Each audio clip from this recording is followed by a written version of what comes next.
Eh, Bien, pasemos al siguiente tema de conversación. Tiene que ver con el presupuesto de las normales rurales que tenemos aquí en nuestro país, el recorte presupuestal que se le ha dado a las normales en el transcurso del tiempo. Eduardo González, Lalo, nos ha regalado un artículo muy interesante en Partidero donde nos muestra cronológicamente cómo ha sido la posición de los gobiernos y las administraciones sobre las rurales. Y nos gustaría, Lalo, pues que tú nos explicaras qué fue lo que has encontrado en esta trayectoria de vida de las normales y por qué te preocupa ese tema en particular en un gobierno donde se dice que pues es de izquierda y que al final pues las normales pues lo que buscan en su espacio público pues es la crítica histórica. Entonces, ¿tú qué es lo que has encontrado con el tema de las normales? Bueno, primero decir que se han vuelto prácticamente desde en estos 100 años de vida, el año que entra cumple 100 años la primera normal rural de haberse fundado justamente en Michoacán, en tu tierra, en Tacámbaro, por Vasconcelos. Y desde la fundación de las normales hasta el día de hoy han sido unas escuelas incómodas para el gobierno y para los caciques regionales en diferentes zonas de nuestro país, por un lado. Por otro, esto ha generado que a lo largo de las administraciones posteriores a 1940, desde Ávila Camacho a la fecha, los gobiernos federales han establecido 1 y 1000 mecanismos para desaparecerlas. Desde la desaparición como tal de una normal, Díaz Ordaz eliminó de un plumazo 16 normales rurales, hasta diferentes estrategias que tienen que ver con los presupuestos y los apoyos para edificios, para material de trabajo, muebles, etcétera.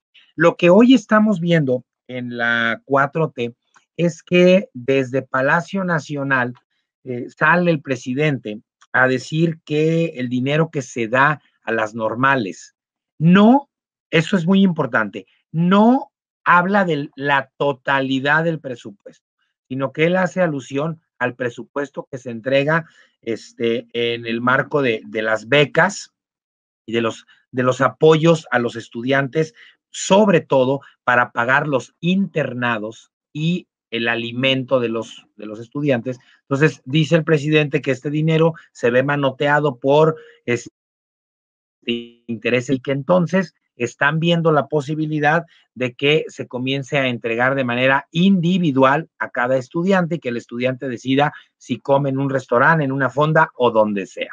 A mí me parece que de llevarse a cabo esta estrategia será un golpe muy fuerte contra el espíritu colectivo de las normales rurales en México, que hay que decir, representan el proyecto educativo rural más exitoso en toda la historia de nuestro país.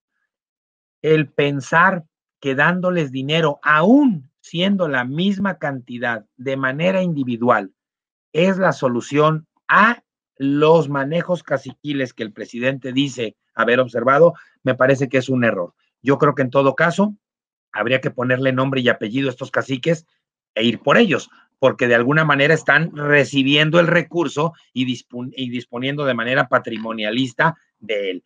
Yo creo que si el recurso, sobre todo para alimento y hospedaje, el internado de los estudiantes, se comienza a fragmentar, lo que va a terminar generando es un debilitamiento del tejido social que se ha armado en torno de la comunidad y de la normal rural desde 1922 a la fecha y que ha sido, sin duda, la piedra en el zapato de los gobiernos posrevolucionarios en nuestro país. En ese momento me parece que es donde estamos. Espero que desde el Palacio Nacional se tomen otras acciones y que no sigan pensando que dar dinero de manera individual a estudiantes que pertenecen a un proyecto de educación colectiva es la solución para fortalecer esas normales. A mí me parece que es todo lo contrario.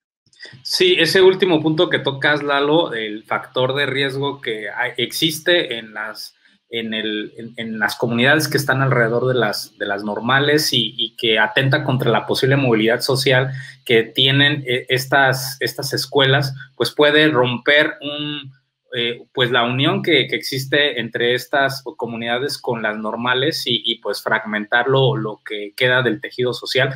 Cinti, ¿tú cómo observas este asunto de las normales y de sus presupuestos? Yo estoy de acuerdo con lo que menciona Lalo en el sentido de que ya ha habido otras ocasiones en el tema de las guarderías y otro tipo de cosas donde no queda muy claro exactamente qué es lo que se quiere atender por parte de presidencia y parece que queda como un pretexto para reducción de presupuestos. Me acuerdo mucho del caso de la Escuela Normal de Atequiza, en la que hace un par de años hubo una serie de huelgas por parte de los estudiantes diciendo con el presupuesto que se asigna para nuestros alimentos, nos dan de comer comida echada a perder. Van al mercado de abastos y agarran de los basureros comida que está en estado de descomposición, materia prima, para de ahí darnos de comer. Y los estudiantes se quejaban, ¿no? Entonces, sí me queda claro que hay casos de corrupción, de uso indebido de los recursos en las normales, etcétera, pero no me parece tampoco que sea la manera de atenderlo simplemente hacer una reasignación del presupuesto. Además, hay una crítica por parte de los estudiantes porque dicen, bueno, con los 42 o 48 pesos que nos tocarían del presupuesto por persona, pues tampoco se come 3 veces al día en una fonda, ¿no? Entonces eso también es una ilusión ahí de lo que está planteando el presidente. Entonces me parece que es un embate más que busca debilitar uno de los modelos educativos más interesantes que le ha aportado nuestro país al mundo. Entonces, en eso estoy completamente de acuerdo y creo que en lugar de centrarse en ese tipo de batallas y abordarlas de esa manera, el presidente que, como todos sabemos, le gusta mucho la historia, creo que debería de buscar hacer historia. Y en nuestro país hay mucha historia respecto a proyectos educativos que han cambiado la faz no solamente de nuestro país, sino de muchos países latinoamericanos. Y eso es lo que a mí me gustaría ver. Entonces, además de las normales rurales que datan de los años 20, como decía Lalo, hay otro tipo de cosas que nuestro país le ha aportado al mundo de la educación. El proyecto de los libros de texto gratuitos, por ejemplo, es por ahí del 59, si no me equivoco, y fue una empresa gigantesca de generar una imprenta que le dé libros gratis a los niños en todos los niveles, ¿no? Eso ha sido un hito a nivel internacional, no nada más en nuestro país, y bueno, más allá de que se han quitado algunos contenidos como de corte neoliberal, según el dicho del presidente de un par de libros, no veo que haya un esfuerzo por fortalecer ese proyecto. Otro proyecto que ha sido un hito en México es el de las telesecundarias. Las telesecundarias son del 68 y para que nos demos una idea, educan a tantas personas en más de 18,000 escuelas que los profes que trabajan en las telesecundarias son más o menos el 17% de la plantilla de profesores de todo el país. Y es un modelo que es un modelo para el mundo. O sea, fue un intento de llevar educación a lugares apartados utilizando tecnologías de información que había en los años 60 y que sigue existiendo porque más o menos funciona, porque más o menos le proporciona un acompañamiento afectivo a la gente, además de brindarles contenidos académicos. Otro modelo muy importante que le ha aportado a nuestro país, a México y a América Latina, es el famoso modelo de las escuelas México. A mí siempre me fascina, y esto lo quiero compartir con el auditorio, como cuando uno va viajando por México, al ver la manera en la que se construyeron las escuelas, todas las escuelas son iguales, ¿no? Las escuelas típicas así construidas como de un piso o solamente un par de pisos con un techo de 2 aguas.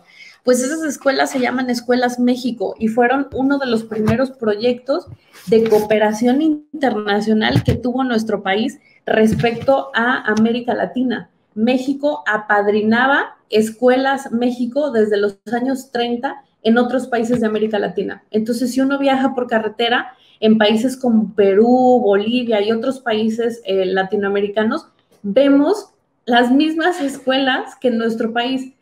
porque fue una época, si se fijan, estamos hablando de los 30, los 50 y ya en los 60 ahí se detuvo, en los que nuestro país pensaba en de verdad poner a la educación adelante. Entonces, más allá de la controversia de las normales rurales en este momento, en la que estoy de acuerdo con lo que mencionaba Lalo, a mí me gustaría ver, más que un ataque a proyectos que han funcionado en el pasado, ¿dónde están esas nuevas ideas que podrían colocar a nuestro país hasta arriba en el tema de el impulso a la educación? No nada más por los mexicanos, sino porque México hubo muchas décadas que se colocó al frente de eso en América Latina, por ejemplo, ¿no? Entonces sí me parece muy triste y me parece que hay un vacío de nuevos proyectos, más allá del tema de los ataques a otros proyectos anteriores. Así es, yo creo que no existe ahorita una forma innovadora y para replantear la política educativa que tenga que incluir incluso con la infraestructura, ¿no? de la educación, lo que necesita la educación en nuestro país. Laura, ¿tú qué opinas sobre todo esto que hemos estado conversando alrededor de las normales?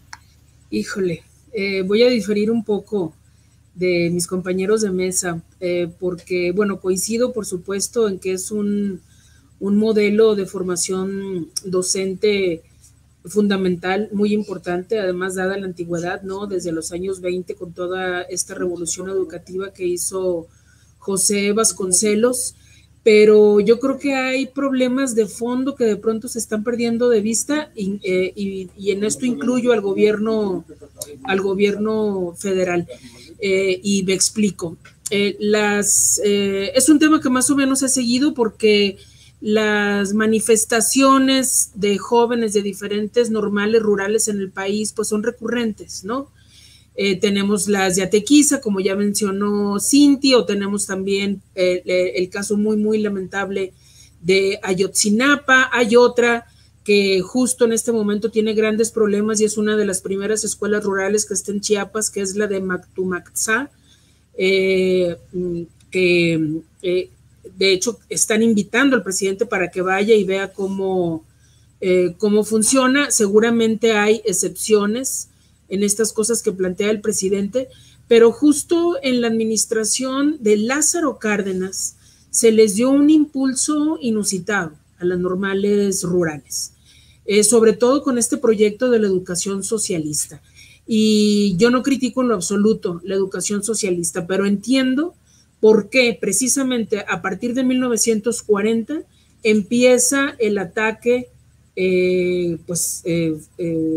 constante de los gobiernos federales por disminuir, afectar y señalar a las normales rurales. Sin embargo, tenemos también el caso que a lo largo de los años y con este enfoque corporativista del gobierno mexicano, la mayor parte del siglo XX, también han sido utilizados como carne de urna. Entonces, de pronto, para que las normales rurales no dieran problemas, se empezó a caer en vicios y se empezó a pervertir el modelo.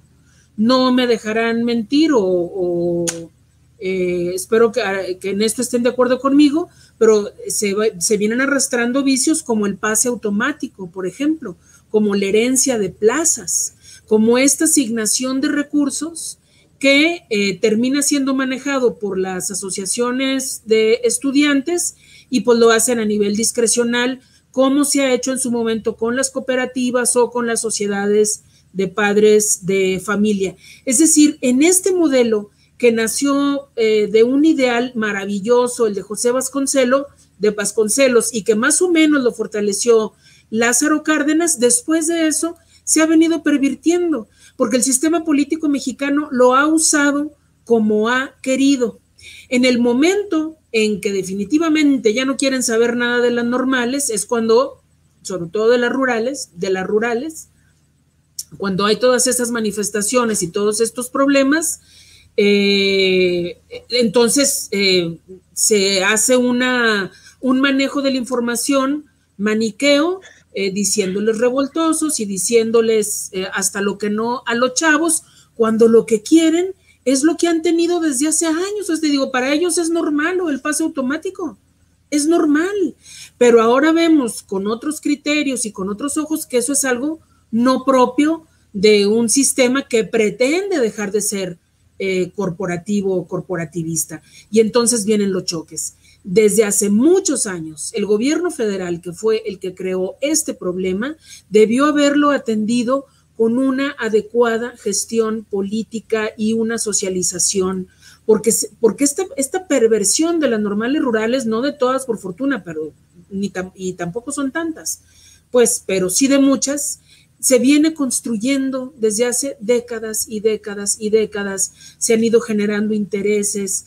que ahora es muy difícil de simplemente decirles te quito presupuesto y te dejo morir. No se van a dejar morir tan fácil, y yo creo que precisamente por ser un modelo tan notable, pues no es lo que se merece, no es lo que se merece este modelo. Yo quisiera, de verdad, porque esto es algo que además he escrito desde hace muchos años, que el tema de las normales rurales se abordara con respeto, con inteligencia, con todos los actores involucrados, pensando en que se tienen que dar cambios, se tienen que organizar de otra manera, sobre bases saneadas, sobre bases limpias, para que se pueda continuar con el modelo, pero al mismo tiempo para que se rompan todas estas prácticas que no se van a atacar simplemente con darles dinero directamente a los muchachos. Es mucho más complejo y mucho más profundo que eso.